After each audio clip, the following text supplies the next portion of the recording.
Buenas tardes a todos. Muchas gracias por asistir a este evento en el que Fundación Confemetal...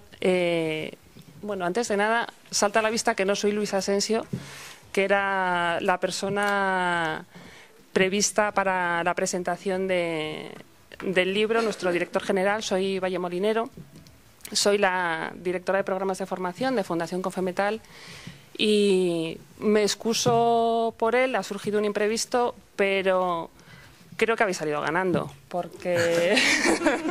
Hombre, ¿dónde va a parar? ¿Dónde va a parar? Creo que habéis salido ganando porque, bueno, aparte de conocer igual de bien que la institución que represento, creo que conozco mucho mejor que él a Carlos después de 10 años o más de intensa colaboración en programas de formación y en otros libros que hemos publicado conjuntamente. Y a mí me satisface mucho estar aquí hoy con vosotros. Fundación Confemetal, para los que no nos conozcáis, os sitúo un poco, es una institución que nace hace 25 años ya con el objeto de ofrecer un servicio a las empresas y a sus trabajadores para mejorar sus procesos, para mejorar su gestión, para mejorar su rentabilidad. El metal es un sector muy amplio, pero no nos hemos querido quedar ahí. Las empresas de otros sectores, los trabajadores de otros sectores, nos han pedido colaboración y se la hemos ofrecido, se la hemos dado. Colaboradores como Carlos llevan trabajando con nosotros a lo largo de estos 25 años, aportando su conocimiento, aportando su experiencia y aportando su generosidad. Porque este libro que hoy presentamos parece que es sencillo, parece que, bueno, hay 5 personas que deben saber bastante de este tema y que en un ratillo han escrito unas cuantas palabras para explicarnos cómo trabajar con la incapacidad, cómo mejorar esta situación en nuestras empresas, pero hay que sentarse a rellenar las páginas en blanco. Y desde Fundación Confemetal quiero agradecer a Carlos el empuje, el entusiasmo, la dedicación que ha depositado en este trabajo con la localización de estos 4 expertos que le han ayudado a completar, bueno, lo que es una visión desde todos los puntos de vista posibles del tratamiento de las bajas. Lo hablábamos hace un rato y desde hace años. Es un problema que si bien ahora está muy en auge, porque todas las entidades en las que participamos o a las que representamos tenemos problemas económicos, andamos recortando gastos, viendo de dónde podemos ahorrar unos eurillos. El problema del personal es quizás el más significativo. Hasta la fecha se ha venido pasando por alto. Tú, en tu empresa, ¿qué índice de bajas tienes? Y hasta hace 4 o 5 años, bueno, pues era un dato que se comentaba en jornadas y en presentaciones de este tipo. Pero ahora no nos podemos permitir ese lujo, la mayoría.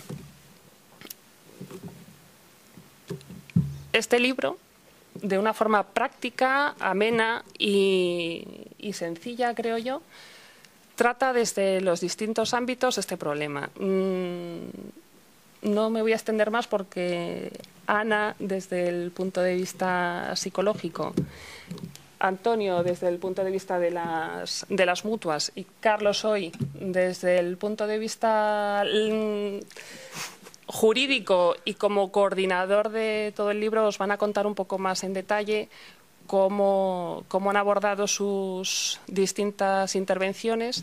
Y bueno, me gustaría que aprovechéis, si alguno tiene alguna duda, alguna curiosidad que comentar, que la formuléis. Ellos son grandes expertos en en sus respectivas materias y creo que será muy enriquecedor que aprovechéis y formuléis vuestras dudas.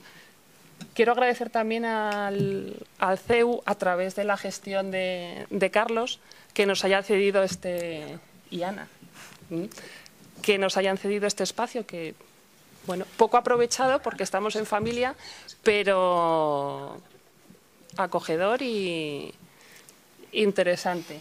Creo que deberemos aprovecharlo en otras ocasiones, ¿no, Ana? Quiero aprovechar también, antes de dejarles paso a ellos, para anunciaros que el próximo fin de semana, no, el siguiente, en la Feria del Libro, estarán firmando ejemplares a aquellos que queráis, o si queréis contarlo a vuestros amigos, conocidos o familiares, ¿eh? Ellos estarán en el stand firmando los ejemplares de este volumen y de los que Carlos es autor. Gracias a todos una vez más. Doy paso a Ana. Ana. Bueno, muchas gracias, Valle. Lo primero, dar muchísimas gracias al señor José Luis Valero por habernos dejado este espacio y por habernos facilitado el poder presentar aquí el libro. Y se supone que os tengo que hablar de las bajas psicológicas. Lo primero que me ha dicho Carlos hoy durante todo el día ha sido: Ana, por favor, no des una clase y no destripes el libro. Entonces intentaré hacerlo, o intentaré no hacerlo. Cuando salió este libro y publicábamos el evento de la presentación, pues en el Facebook, en el blog, en distintos medios digitales, descubrimos una cosa, que la gente automáticamente presuponía que estábamos o a favor o en contra de las bajas, ¿verdad, Carlos? O entraban planteando que éramos contrarios a las bajas, sobre todo con el tema de las bajas psiquiátricas, o que estábamos completamente a favor. Y este libro no es ni una cosa ni lo otro, por lo menos mi capítulo, ¿no? El tema de las bajas, evidentemente, cuando hablamos de bajas físicas y hay unas pruebas objetivas, visuales, unas pruebas médicas, unas analíticas, está como muy claro, hay muy poca opción a que se discutan, pero claro, ¿qué ocurre con las bajas psicológicas? Estamos hablando de cosas que para la mayoría, tanto de las empresas como de abogados, gente de recursos humanos, es un poco un ente abstracto, ¿no? Tengo una depresión, tengo un cuadro de estrés, tengo un cuadro de ansiedad. Bueno, ¿qué es eso? ¿Hasta qué punto incapacita?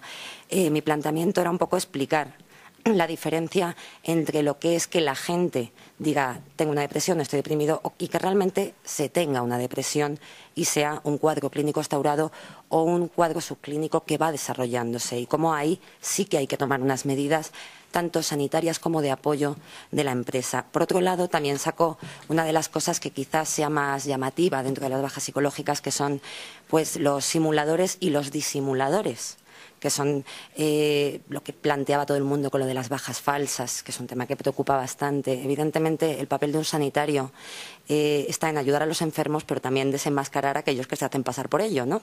Entonces, también entra en esa parte.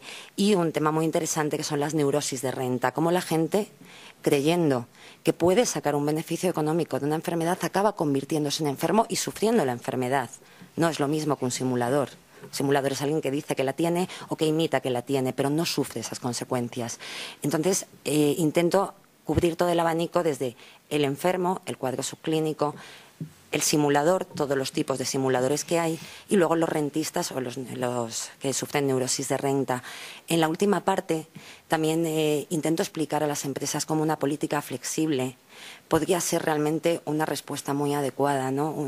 Los que trabajamos con problemas mentales o con trastornos mentales nos encontramos con algo tremendamente incapacitador a la hora de rehabilitar a una persona, que es que nos tenemos que plantear el todo o nada en la reincorporación laboral, y a veces eso es un hándicap, pues, porque sabemos que si lo reincorporamos totalmente va a tener una recaída, con lo cual desde el punto de vista clínico es contrario a nuestros intereses, y que a lo mejor una comunicación a tres bandas, paciente-trabajador, paciente para nosotros, trabajador para la empresa, recursos humanos, empresa y sanitarios, sería beneficioso para los tres, porque incorporaría mucho antes al trabajador, sería mucho más progresivo y menos drástico para una persona que pasa de un estado de enfermedad a un estado de salud, y además sería muchísimo mejor para nosotros para poder trabajar progresivamente objetivos, que lanzamos al vacío muchas veces a los pacientes en el tema laboral, ¿no? Les preparamos de una forma muy brusca para lanzarlos al vacío y cruzamos los dedos, porque no sabemos, no tenemos ensayo ahí. Es como creemos que ya estás preparado, venga, va. A veces nos encontramos con que sufren recaídas. Pues he intentado cubrir todos esos puntos y explicarlo de una forma que cualquier persona, independientemente de que su formación sea legal, empresarial, sanitaria o no tenga formación, pueda entender todos estos aspectos. También hablo de la importancia que van a cobrar estas enfermedades con el tiempo. Estamos hablando que en el 2005 la OMS dio una llamada de alerta declarando los trastornos mentales como problema de salud pública y que solamente en España el coste de la depresión se estima en 5.000 millones de euros al año. O sea, solo de la depresión, no hablo de los cuadros de ansiedad. Evidentemente, yo creo que eso nos hace plantearnos que tenemos que hacer algo y que hay unas premisas. Se puede hacer bien las cosas, se puede hacer mal. Para hacerlas bien habrá que contar con todos, ¿no? Con los que estamos implicados en la intervención, con los que están implicados en el trabajo de estas personas y con los propios pacientes, ¿no? O trabajadores, si quien habla es un empresario. Y luego, por último, también hablo, creo que estoy destripando el libro, ¿verdad? Que era lo que me habías prohibido hacer. También hablo de una cosa sobre la que hay un absoluto desconocimiento. Voy a hacer una cosa que está muy fea, que es meterme un poco con mis propios compañeros de la sanidad, ¿no? En este país tenemos un problema, acabamos la carrera y lo de formarse, actualizarse, pues depende de nuestros propios bolsillos y depende también de nuestra disposición de tiempo y a veces no es fácil o no nos lo podemos permitir. El caso es que tenemos mucha gente trabajando que desconoce las nuevas herramientas. Tenemos herramientas específicas para detectar simulación y tenemos marcadores específicos para ver la existencia o constatar la existencia de cuadros, pues como puede ser los cuadros ansioso-depresivos, otras patologías. Entonces también hago un pequeño barrido, un pequeño repaso sobre estas herramientas para darlas a conocer. También en la disculpa de la gente de la sanidad pura y dura, es verdad que ellos no tienen por qué estar planteándose si les van a engañar. Damos por hecho que alguien que viene al médico viene diciendo que está mal. Y es verdad que el tema de las bajas es un ámbito que es mucho más forense que sanitario, ¿no? Entonces es un poco enseñarles, explicarles lo que hay y motivarles para que entren en el conocimiento de estas nuevas herramientas que han ido saliendo en los últimos años. Y nada más, le paso la palabra. He sido breve y concisa para ser yo. Muchas gracias, Ana. Antonio. Buenas tardes. Antes de nada, por supuesto, agradecer a Fundación Confemetal el que el libro lo hayan promocionado y hayan facilitado su publicación y en particular a Valle Molinero por su presencia aquí. A Carlos Galán por su esfuerzo en coordinarnos a todos, lo cual me consta que ha sido difícil y complicado, y a la Universidad San Pablo CEU por este espléndido marco donde creo que estábamos fresquitos y muy cómodos, ¿no? Cuando se nos propuso a la Asociación de Mutuas y en particular a FREMAP como una de las mutuas integrantes de la asociación participar en este libro, pues lo primero que nos planteamos era si era interesante, ¿no? ¿Es interesante esta materia? Pues, hombre, yo creo que sí. La vemos continuamente en los medios, ¿no? Y las empresas, desde luego, están mucho más interesadas que hace algún tiempo, sobre todo a medida que la crisis económica ha ido avanzando y que las empresas han tenido que ajustar muchos más sus márgenes y se han dado cuenta cómo era tan importante el coste de personal, ¿no? El coste del factor humano. Y esto se está manifestando ya en reformas muy recientes y probablemente se incremente, se intensifique esa reforma o esas medidas, estas nuevas medidas, a lo largo de los próximos meses. Y algunas de ellas importantes, probablemente relacionadas con las entidades colaboradoras, con las mutuas de accidentes de trabajo. Y ojalá que sea así, que sea fructífero y que haya que revisar el libro dentro de poco, porque yo creo que se puede precisar de esos complementos, ¿no? De esas reformas que probablemente se van a producir en breve, ¿no? La segunda cuestión que nos planteábamos era si podíamos aportar algún valor añadido a esta materia. Pues ciertamente existen algunas publicaciones sobre ella y creemos que sí, que precisamente al ser gestores de la prestación de incapacidad temporal, en nuestro caso particular, en el caso de FREMAP, pasan por nosotros 1 de cada 5 bajas que se producen en este país. Es decir, que conocemos bastante bien cómo se encuentra la situación de la incapacidad temporal y cómo ha ido evolucionando en los últimos años. Así que creo que sí que podíamos aportar algo y lo hemos intentado desde nuestra experiencia puramente práctica, ¿no? huyendo de dogmas, huyendo de filosofías y yendo mucho más a la realidad práctica, ¿no? Y para eso a lo que hemos acudido es a la experiencia con nuestras empresas. Estamos muy en contacto con ellas y les preguntamos qué hacen y intentamos colaborar en aquello que emprenden para intentar aquilatar este coste de recursos humanos que significa las bajas de incapacidad temporal, ¿no? Lo primero que nos hemos encontrado al acudir a las empresas es que, paradójicamente, para muchas de ellas el problema no existía. El problema era un problema de otros. Es un problema de los servicios públicos de salud, de los médicos de cabecera, del INS, de las mutuas, pero realmente es un problema pues que le venía llovido del cielo como una maldición en algunos casos. Y no se era consciente, en primer lugar, de que era un problema realmente de ellos, un problema de las empresas, y que, segundo, y es lo más importante, que podían hacer mucho por resolverlo o por intentar encauzar la solución. En tercer lugar, lo que nos hemos encontrado es una falta de convicción en muchos casos para afrontar las medidas necesarias para resolver esos problemas. Porque, como digo, los problemas son resolubles y la mayor parte de ellos internamente, dentro de la propia empresa, sin acudir a otras entidades, ni públicas ni privadas, sino resolviéndolo dentro de la propia empresa. Pero que cuando se aborda el implementar determinadas medidas, detectamos que hay auténtica falta de convicción y que todo puede quedar en unos cronogramas, en unos planes, en unos proyectos de mejora que realmente luego en la práctica muy pocas empresas desarrollan. En los supuestos en los que sí se han adoptado esas medidas, los resultados son francamente satisfactorios. Y en la medida que hemos intentado con otras empresas exportar esas experiencias, esos resultados se han ido extendiendo también a estas otras empresas. Algo de ello hemos intentado traer este libro, que creo que puede ser de utilidad por esa decantación sencilla que hemos hecho de esas medidas. Estas medidas hacen referencia tanto a las contingencias profesionales como a las contingencias comunes. Generalmente, cuando se habla del problema de la incapacidad temporal, más se refiere uno o piensa uno en las contingencias comunes, en que el problema está ahí, pero también hay que pensar en los accidentes de trabajo, en las enfermedades profesionales, en los riesgos para los trabajadores y para las trabajadoras embarazadas o en periodo de lactancia, que la empresa sí que tiene muchos recursos para resolver directamente.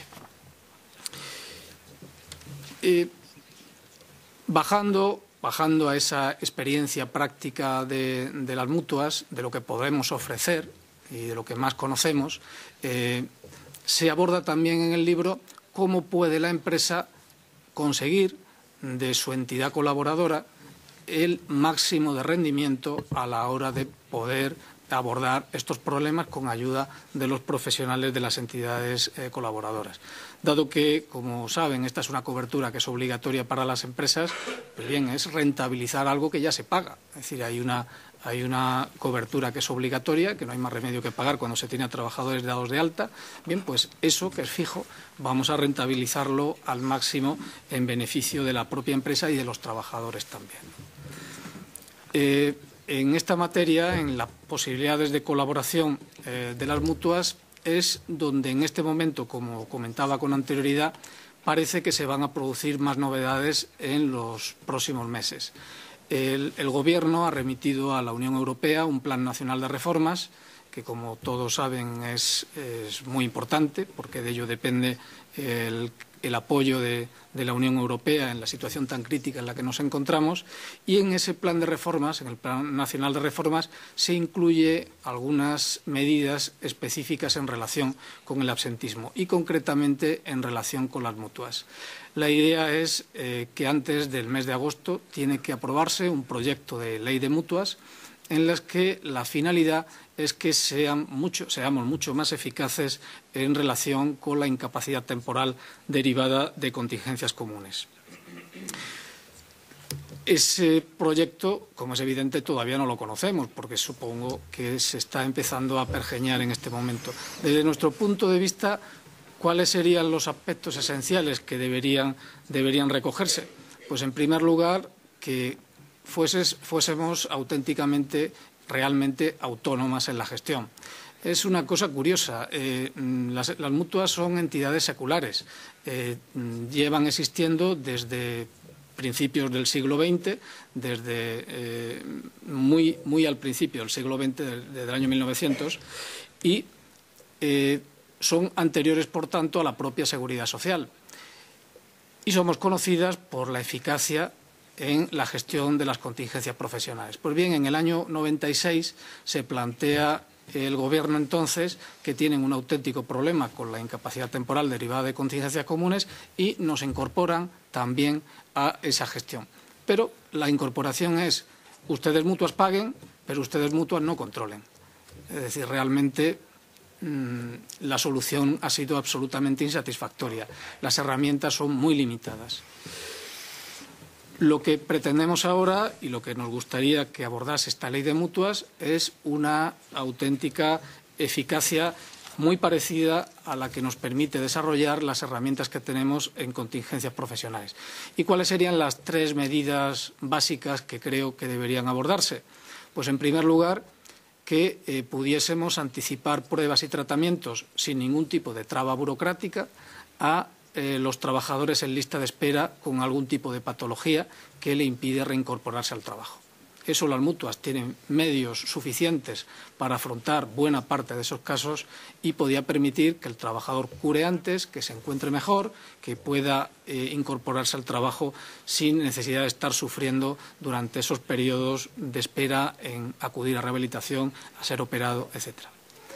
En segundo lugar, que, igual que en accidente de trabajo, cuando estimemos que un trabajador se puede incorporar, aunque esa lesión de menisco se la haya provocado jugando al fútbol con sus amigos, pues también la mutua pueda emitir el alta, igual que lo hace el Servicio Público de Salud, igual que lo hace hoy día el Instituto Nacional de la Seguridad Social.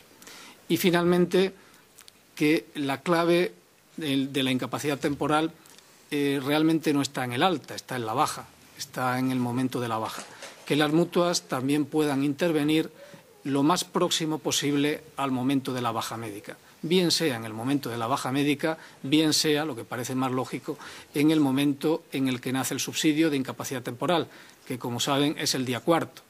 Es decir, el trabajador se le da la baja, pero no tiene derecho a cobrar el subsidio hasta el día 4. Pues que a partir de ese momento, como mínimo, la mutua puede intervenir. Son nuestros deseos, ojalá que puedan ser atendidos y que esto redunde en que podamos ser más útiles cada vez a las empresas. Es lo que hemos intentado resumir en el libro. Muchas gracias. Bueno, pues buenas tardes y muchas gracias. Muchas gracias al CEU, a la Universidad CEU San Pablo, por habernos brindado la ocasión de realizar aquí este acto de presentación. En particular, como bien ha dicho Ana, a José Luis Valero, que nos abrió las puertas del CEU a la presentación de este libro, y a Pablo Gutiérrez, que no ha podido venir, pero que es el responsable de actividades culturales y que igualmente nos ha estado atendiendo fantásticamente desde el minuto 1 que nos lo presentaron hasta el momento de llegar aquí, ¿no?, a este acto. Gracias, por supuestísimo, a la Fundación Confemetales, particularmente a Valle Molinero, por su generosidad en los comentarios. Hay un problema, Valle, que es que aquí me conocen, la mayoría de los que están, y he visto que se daban codazos, unos que han llegado tarde han dicho, ya están hablando de otro, ¿ves? Porque bueno, la verdad es que es un auténtico placer colaborar con la Fundación Confemetal en las actividades formativas, editoriales, de estudio, etcétera, que se vienen realizando, y hacerlo desde tanto tiempo, hacerlo además con un equipo, con quien más trato es con Valle y con Marisol fundamentalmente, pero prácticamente también con todo el mundo, ¿no?, de la editorial, de otros departamentos, y ya digo, es un auténtico placer. Decía un amigo mío, porque para mí decía, tú has encontrado un chollo que es que te pagan por las dos cosas, una de las dos cosas que más te gustan, que es hablar y escribir. Dice, tú tienes un chollo. Bueno, por supuesto es una maledicencia, o sea, vosotros seguidme pagando, esto no... Bueno, en los últimos meses, si hacéis memoria, os recuerdo algunos titulares de prensa. Yo creo que como el año pasado o así, un titular de prensa era que se declaraba el primer estado de alarma en democracia, motivado por una ausencia masiva de profesionales a su puesto de trabajo, coincidiendo el mismo día, a la misma hora y en su inmensa mayoría parece que alegando baja psíquica. Lo dejo ahí.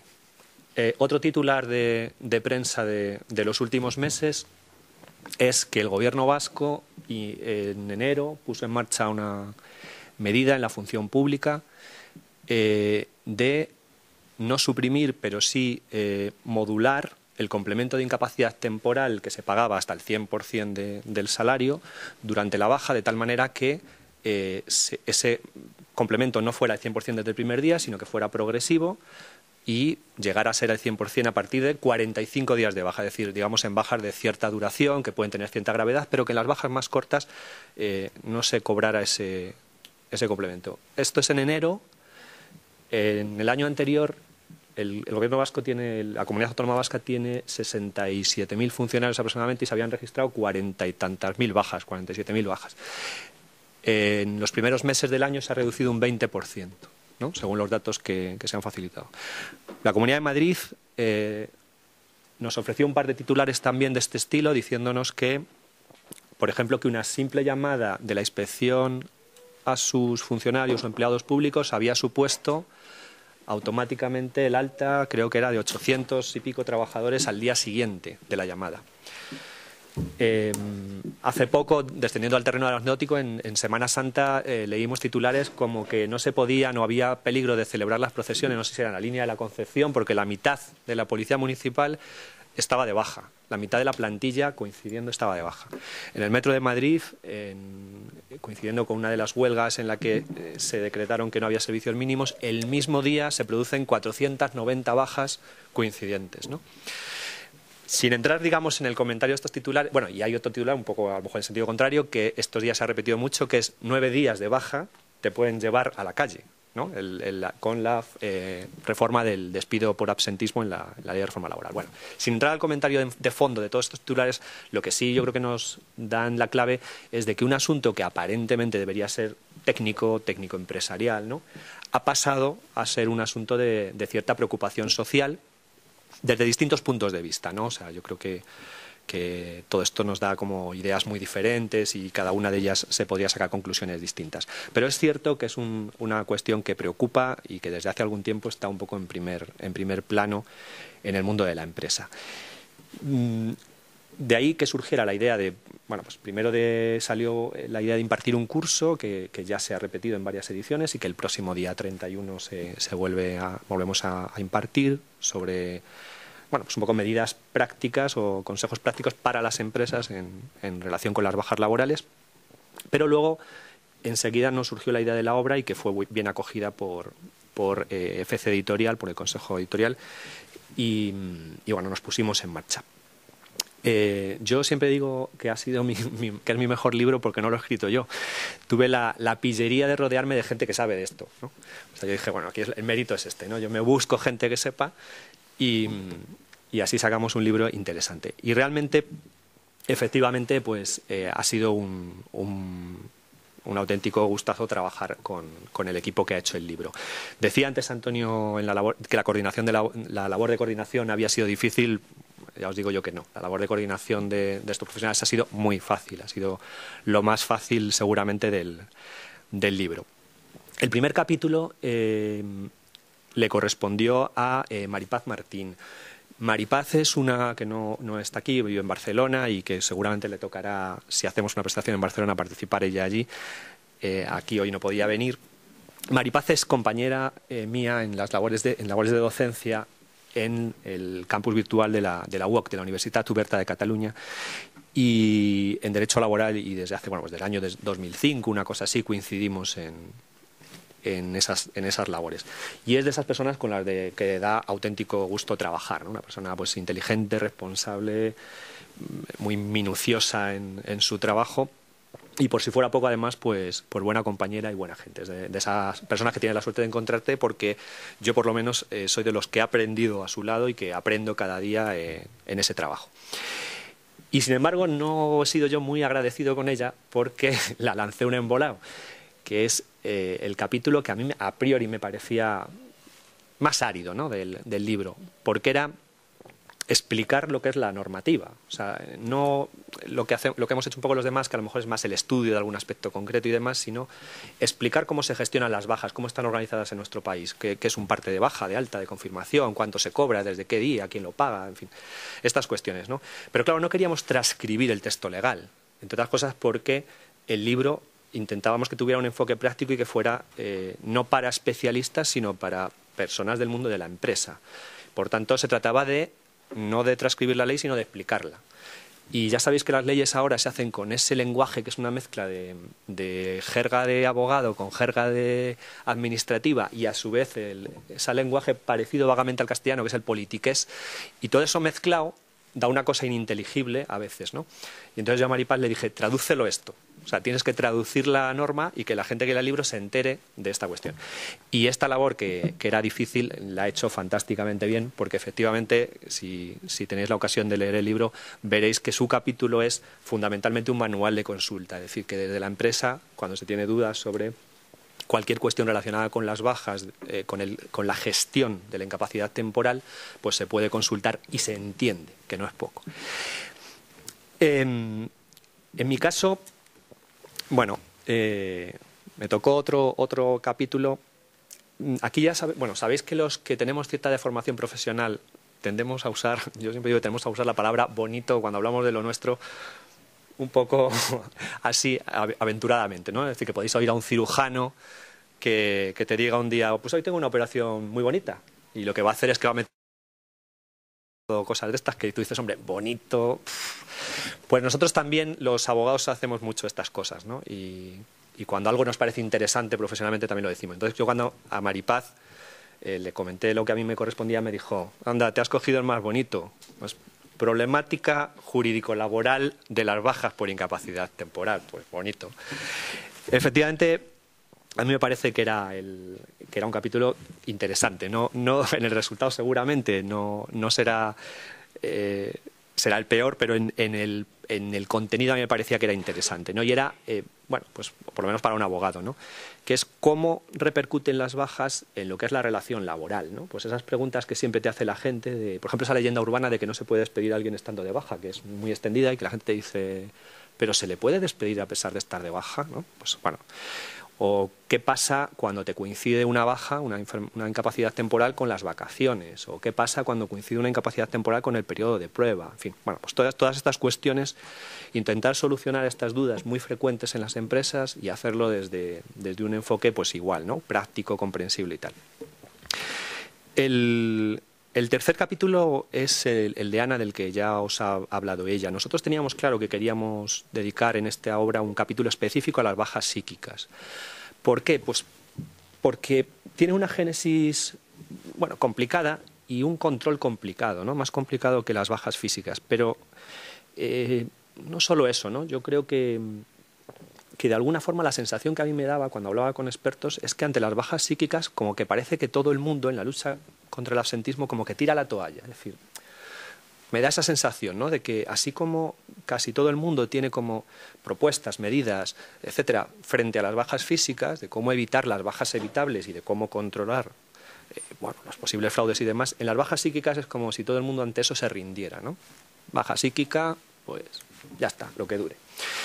Y realmente a mí me ha parecido interesante el leer en el capítulo de Ana que todo esto se puede hacer desde enfocar desde otros parámetros y que efectivamente existen, a pesar de que no se utilicen, pues estas pruebas de simulación y demás que permiten hacer un seguimiento y un control de las bajas psíquicas, y también que podría abordarse el problema de las bajas psíquicas desde otros parámetros, ¿no?, como era un poco lo que ella comentaba, ¿no?, de reincorporaciones parciales, que eso no existe, o por qué no un seguimiento. No hace mucho una persona enferma con depresión, está de baja laboral, me comentaba que iba al psiquiatra de la Seguridad Social, ¿no? Al psiquiatra del Sistema Público de Salud, cuando le tocaba, ¿no? Pues cada mes y medio, etcétera. Pero, y por supuesto estaba medicado, pero le había recomendado que siguiera él una psicoterapia, ¿no? Es decir, que fuera un psicólogo, que fuera un psicoterapeuta en general. Y no lo hacía porque me decía, es que yo no tengo dinero para pagarme un psicólogo semanalmente, ¿no? Bueno, pues ese no tengo dinero para pagarme un psicólogo semanalmente supone que, por supuesto, esta persona no va a mejorar, porque con medicación solo no se mejora, es decir, dejando pasar el tiempo y tomando antidepresivos, por sí solo no se mejora. Si me quitas el origen. Y segundo, que yo ya apuesto a que esta persona va a agotar una baja de 12 meses, si no de 18, cobrando la prestación de incapacidad temporal, ¿no? Y por eso es por lo que se hace necesario, yo creo, que en ese aspecto sí que se pongan en marcha un poco medidas de otro tipo, que se afronte de otra forma de cómo viene haciéndose, que yo creo que es con cierta resignación, ¿no? Y luego un poco lo que apuntan en su capítulo me parece interesantísimo también las medidas de prevención, o sea, esa vigilancia de la salud que a veces la limitamos a una cuestión muy de trámite, pues yo creo que sí hay síntomas de alerta para prever cuando en determinados momentos la propia empresa o el ambiente tóxico que se vive en una determinada empresa puede ser generador de estrés hacia sus propios trabajadores, ¿no? Y cuando eso se puede corregir a tiempo. Trabajar además con Ana, pues, bueno, que os voy a contar, ¿no? Ana yo una de las cosas que me sorprende siempre es su memoria prodigiosa, o sea, es una cosa que vendrás teniendo 1 terabyte o por ahí. Yo, claro, los que tenemos una memoria así como más cortita, yo debo ser de los antiguos, de los de 386 o 486 o por ahí, además la tengo llena de tonterías. Pero Ana es de las que enseguida cualquier tema que le saques lo relaciona, se acuerda de datos, lo pone enseguida en conexión con otra cosa. Entonces, trabajar con ella es un auténtico gustazo. Y yo creo que es un capítulo interesante. Yo estoy satisfecho de que además hayamos tocado un tema que es verdad que no se toca demasiado, incluso cuando se habla de bajas laborales es una cuestión que se elude en muchas ocasiones y las cifras están ahí. O sea, yo en los estudios, aunque es verdad que en España los estudios son muy heterogéneos y muy variables y demás sobre temas de absentismo, pero en muchos estudios las bajas psíquicas aparecen como primera causa de bajas de larga duración y segunda de bajas en términos absolutos, ¿no? Es decir, que en algunos de los estudios, ¿no? Entonces, junto con estas cuestiones de la espalda y de los dolores de tal, bueno, pues yo creo que es un asunto al que hay que prestar más atención del que se viene haciendo. David San Martín, que tampoco ha podido estar hoy porque también es residente en Barcelona y además tenía algunas obligaciones profesionales, es otra de las personas que ha trabajado en el libro. Con un papel, creo, fantástico y muy interesante, ¿no? Yo quería que uno de los capítulos estuviera dedicado a los instrumentos que desde la investigación privada se ponen a disposición de las empresas, ¿no? Bien es cierto que el recurso al detective privado entiendo yo que no es un mecanismo de control ordinario, es decir, que yo creo que efectivamente hay controles ordinarios, menos invasivos, más normales para realmente controlar los procesos de incapacidad temporal. No se trata de seguir a cada uno que esté enfermo. Pero sí es verdad que en aquellos casos en los que la empresa tiene una sospecha de fraude y hay unos indicios, es un mecanismo muy útil, como se ha venido demostrando. Y en el caso de David, a mí me ofrecía... A ver, yo creo que se tiene que aunar dos cosas que a lo mejor no siempre es fácil, y es que hay gente con muchos conocimientos teóricos sobre lo que es el valor de la prueba de detectives, sobre qué se puede hacer, no sé qué, pero no conocen en la práctica eso porque no trabajan en ello, y viceversa. Y yo creo excelentes detectives que, sin embargo, a lo mejor pues, la docencia o escribir no es lo suyo, ¿no? Es la investigación. Y David aúna todo eso, ¿no? David tiene la virtud de que es un gran conocedor de ese mundo, con una amplia experiencia en muchísimos casos, pero además es un buen docente, escribe con una claridad y bueno, despertando un interés, y ha sido un capítulo que creo que igualmente pues aporta muchas pistas a las empresas de qué cosas se pueden hacer desde ahí, desde la investigación de los posibles fraudes, y qué valor legal y jurisprudencial tienen esas pruebas. Y finalmente el capítulo último del libro es el de Antonio, sobre el que ya él ha hablado, ¿no? Yo digo que Antonio es el verdadero experto. No porque los demás, como he dicho antes, los demás pues son grandes conocedores del tema, toda la gente de la que me he rodeado, pero es verdad que bueno, pues que igual que yo hablo de bajas, llevo despidos o reclamaciones de cantidad, y que igual que Ana habla hoy de bajas psíquicas, pues mañana está empleada en un problema de trastornos alimentarios, ¿no? Pero Antonio es, digamos, su tema. O sea, es una persona que proviene del mundo de las mutuas, que está en FREMAP, que es la primera mutua de este país en volumen, pero además está en AMAT, en la agrupación de mutuas, y por tanto, pues es específicamente una persona que dedica su tiempo, sus conocimientos, su amplísima experiencia a este tema, y que nos aportaba muchísimo. No solo, además, en su capítulo, sino que además la labor de Antonio, que una vez más agradezco, ha sido una aportación transversal, porque nos ha ayudado de alguna forma en muchos otros capítulos, dándonos sus comentarios, añadiéndonos sus apreciaciones, que han enriquecido el conjunto del libro, ¿no? Y efectivamente yo soy un convencido también, como él, de la necesidad de dar un mayor papel a las mutuas, precisamente porque siendo una institución, unas entidades tradicionales en nuestro sistema jurídico laboral, han demostrado su eficiencia, ¿no? Incluso con esas limitaciones que Antonio decía, de que se les encargue la incapacidad temporal por contingencias comunes y al mismo tiempo no se les permita el control de la misma, es verdad que en general todos los procesos controlados por las mutuas tienen una menor duración que los controlados por el INS en cuanto a duración media.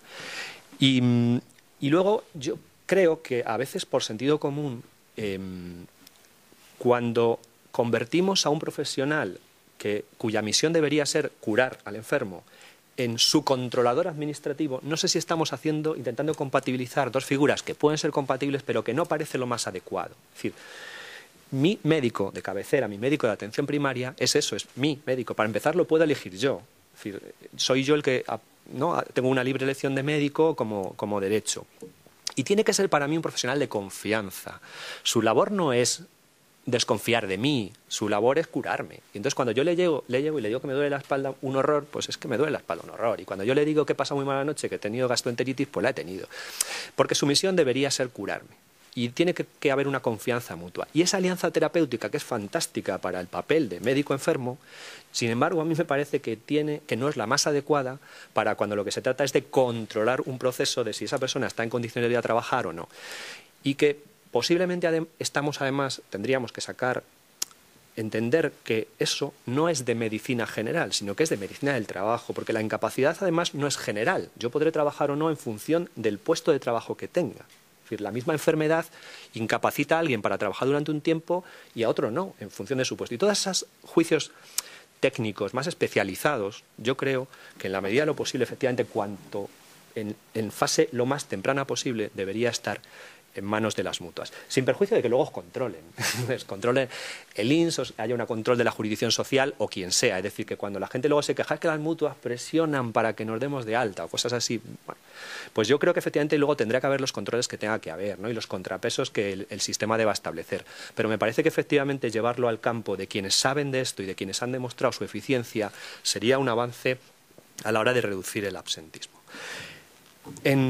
Es verdad, Ana lo ha comentado antes, ¿no?, que uno tiene la sensación cuando escribes algo de esto o cuando haces un estudio sobre esto, ¿no?, como el que hemos hecho este equipo de personas a las que me he referido, la sensación inmediata en este país donde nos dividimos en bandos para todo es esa, ¿no? Es la de, ¿pero este libro qué es, a favor o en contra?, ¿no? El otro día en la radio era un poco igual, intentaban catalogarme entonces, como me decían, este está ahí para defender la reforma del gobierno. Entonces yo dije, pues no estoy de acuerdo en esto. Y entonces ya no era para defender la reforma del gobierno. Pero si además ha recomendado una página web de comisiones obreras porque ha dicho que era buena como consulta para los trabajadores para que vieran sus derechos en materia de bajas, y entonces como de repente les descuadraba, ¿no? Entonces, es que yo no creo que se deba trabajar en este tema a favor o en contra de nadie, ¿no? Esto es a mí me parece que es de perogrullo, ¿no?, de sentido común, que no debería haber, por lo menos como desideratum, no debería haber ningún empresario tan insensato que quiera que alguien que no está en condiciones de trabajar esté en su puesto de trabajo. Pero ya no solo por humanidad, sino porque es que además es contraproducente para la propia empresa. Esa persona no va a rendir, como es lógico, va a retrasar su recuperación, con lo cual efectivamente para la propia empresa, ya prescindiendo de cualquier otra valoración humana, es negativo. Pero exactamente igual, yo no concibo que pueda haber trabajadores o sindicatos que se solidaricen con quien, teniendo que estar trabajando, está en su casa cobrando una prestación indebidamente. O sea, me parece que los primeros que tendrían que tener interés en que eso no se produjera son los propios compañeros. Para empezar, porque muchas veces te cargan a ti el trabajo que no está haciendo el de al lado. Y segundo, porque si siempre el fraude a fondos públicos, digamos, a fondos del Estado o lo que sea, siempre es quitarnos un poco a todos, en el caso de la Seguridad Social es literalmente así, porque es que estamos hablando de un sistema fundamentalmente contributivo que se nutre de las cotizaciones que hacemos todos, los empresarios y los trabajadores. Y por tanto, el que detrae de esos fondos indebidamente, fingiendo una baja o prolongando indebidamente una baja, pues está metiendo la mano en la caja de la que los que estamos aquí todos tendremos que cobrar si algún día estamos lamentablemente enfermos o accidentados, o cuando nos jubilemos, o cuando tengamos cualquier otro tipo de contingencia de las que estén protegidas, ¿no? Por eso en el libro se pone, digamos, el foco en algunas ocasiones sobre aquellos trabajadores, una minoría obviamente, que cometen fraude, porque se entiende que hay que controlar y evitar eso, ¿no? Pero también se pone el foco en otros capítulos sobre, pues, evitar la siniestralidad laboral, sobre que las empresas cumplan las medidas de seguridad, como hace Antonio en el suyo, o sobre que las empresas eviten situaciones que provoquen una presión excesiva y un estrés innecesario a sus propios trabajadores, como hacían en su capítulo. Es decir, no hemos puesto solo la linterna en un sitio, sino lo hemos puesto en todas partes para evitar las bajas que sean evitables y para que, al contrario, se reconozca el derecho elemental que nadie cuestiona a que aquella persona que está impedida para trabajar temporalmente, pues efectivamente no trabaje y cobre una prestación pública. Yo estoy bastante satisfecho no solo del resultado del libro, por el equipo tan fantástico del que me he rodeado, sino también de la buena acogida informativa que ha tenido, ¿no?, en medios y hasta ahora por lo menos la buena acogida comercial. No nos planteábamos, y lo ha dicho muy bien Antonio, hacer una especie de aportación teórico-doctrinal al mundo del absentismo ni de las bajas, una cosa doctrinal, no. Hemos pretendido hacer una cosa que fundamentalmente fuera práctica, ¿no? Y creo que, bueno, vosotros lo juzgaréis, pero creo que lo hemos conseguido, ¿no? Ese es lo que más nos alegrará, que es que este manual, cuando esté en las estanterías de las empresas, le resulte útil. Muchas gracias.